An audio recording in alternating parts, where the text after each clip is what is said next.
Eventually, over the years, the worm became a term of endearment, but it wasn't meant that at all in the beginning.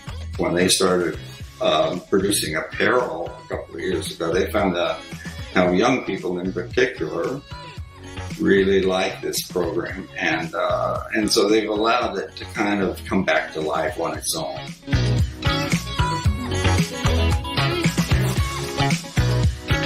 It's validation, I think, of the sort of timeless approach that we brought to this. Space is about the future, and if we can still hang in there, and if it still represents that, then it's quite a victory, I think.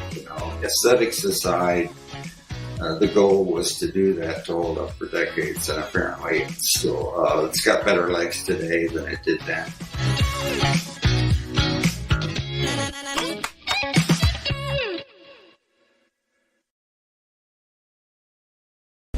An international team of scientists has used our James Webb Space Telescope to detect a new carbon compound in space for the first time. The molecule, known as methylcation, is important because it aids the formation of more complex carbon-based molecules. Carbon compounds form the foundations of all known life and could help scientists understand how life developed on Earth and how it could potentially develop elsewhere in the universe.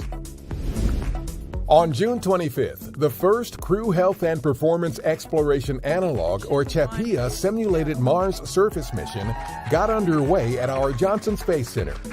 4 volunteer crew members will spend the 378-day mission in a 3D printed Mars habitat designed to simulate the challenges of a human mission to Mars.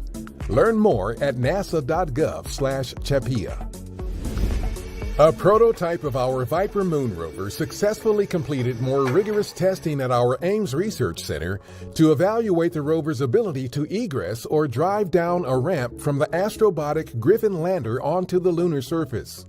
This hours-long operation is one of the most critical and trickiest parts of Viper's 100-day mission and could become even more challenging on uneven or super steep terrain.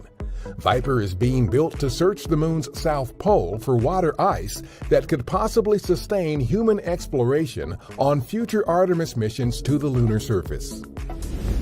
On June 29th, a SpaceX Dragon cargo resupply spacecraft undocked from the International Space Station and headed back to Earth.